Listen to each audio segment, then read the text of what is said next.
So I decided to come back again this evening. I'd like to finish up these mountains.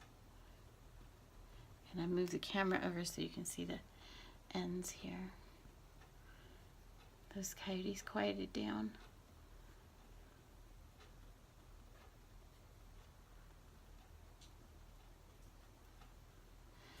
You know, I like having them around because they take care of rodent populations. They like to eat mice.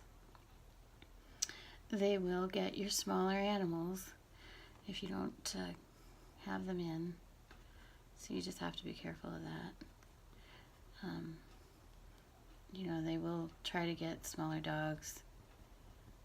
They'll try to lure them out to where they can attack them. One of my favorite books I used to read to my son was Hank the Cow Dog. And in that book, it cracked me up because Hank called them cannibals. Because they're always trying to get the other dogs. That cracks me up. No, it's a fun book.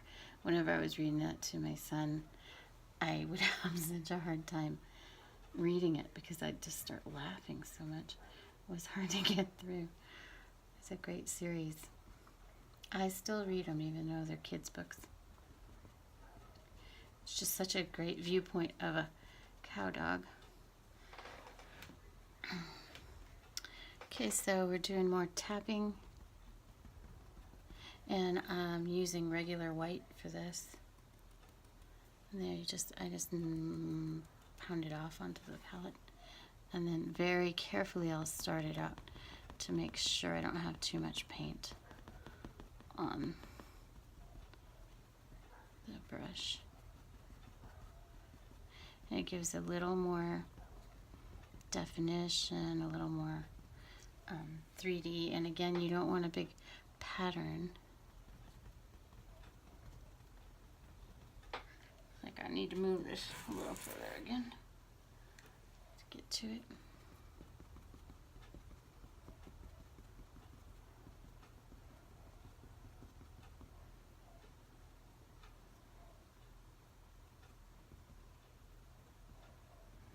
So even though I still live in this city, we're on the edge, and that's why we'll hear the coyotes.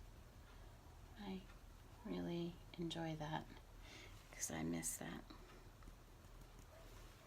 They sound like a really bad wolf call.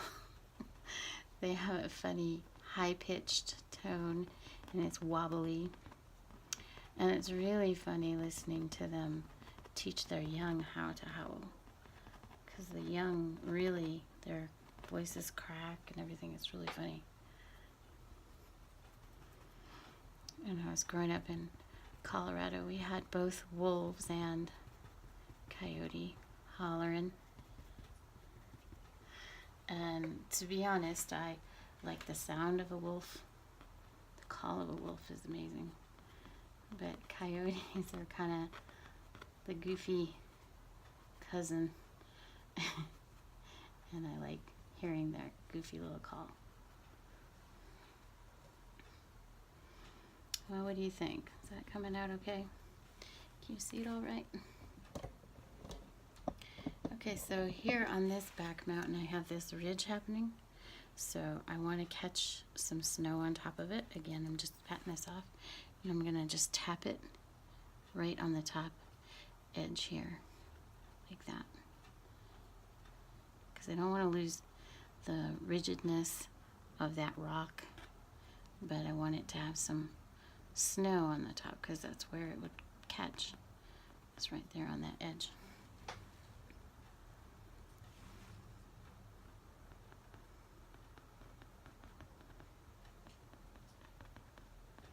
But basically you just don't want it to look like a paintbrush has hit here. So you don't want the paintbrush shape on these mountains here. And again, here I'm on the edge, and that's always the hardest part for me. So I'm gonna work that a little bit more, tap it down. It's just got a little more snow than I intended up there. I'll take some water. And it's just going to be a snowy mountain right there. Blur that in. There we go. One of the things I really did love about watching Bob Ross is he always said it was a happy mistake. There's no such thing as a real mistake. It's just a happy tree. In that case, it's just a snowy mountain. Kind of missed it right there. These are tiny details that you're not going to see a whole lot from a distance, but it makes a difference in the whole piece. Okay, so I've got this ridge all the way done. And now what I want to work on is this part here.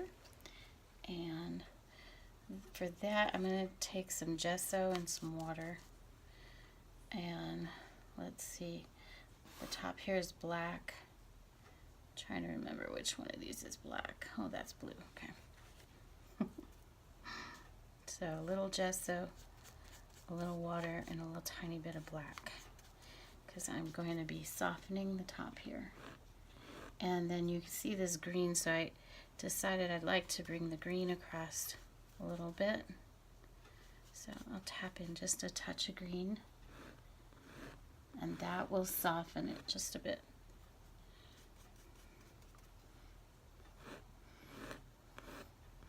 I decided it needs to blend a little more with that mountain, and then it also had a little blue, so we'll bring in some of that blue.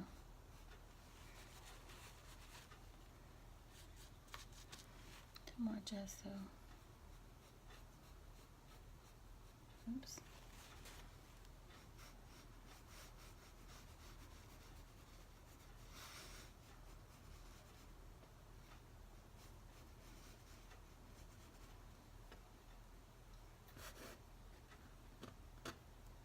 There's a little bug crawling around on my canvas. How dare it? Okay, we're going to turn this. There we go. I think you'll be able to see it then.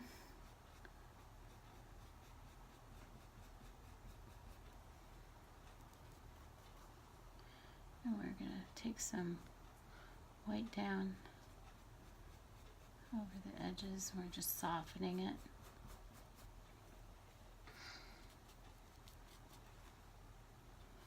I just felt like it was just a little too harsh compared to the rest of the painting. So I decided to just soften these edges more and bring that mist feel a little bit more across. And you do that by water, gesso, and some of the same colors that are being used here.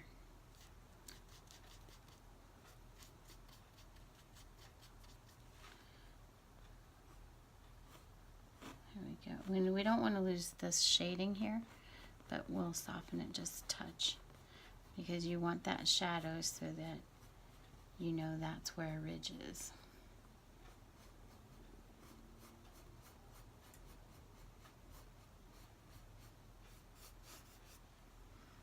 Yeah, I think I like that. And then we're going to bring a touch of light right here on the very top edge.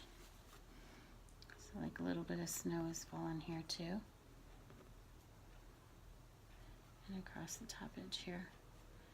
And then we just brighten it back here a little bit.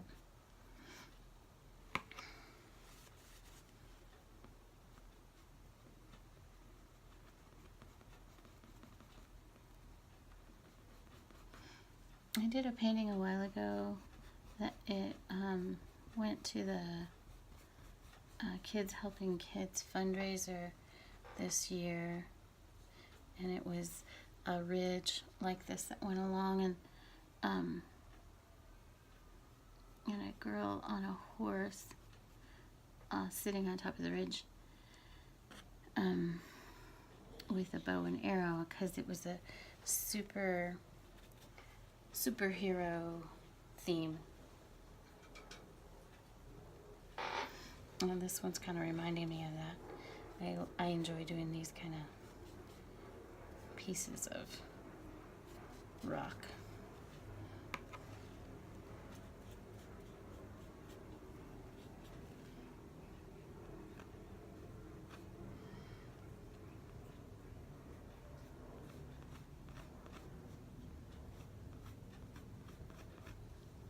And this is the closest piece here, so we're gonna make it stand out the most. But I do want to soften this black up,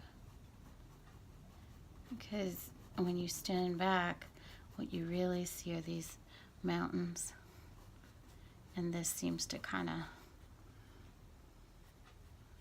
not quite fit, so I want to try to soften it and make it fit a little better. And here we go, mistiness across the bottom here.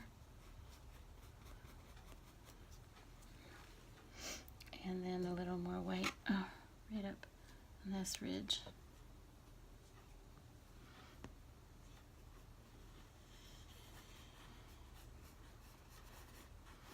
All right, I think we'll only need just 1 or 2 more videos and this will be done. But that's it for tonight.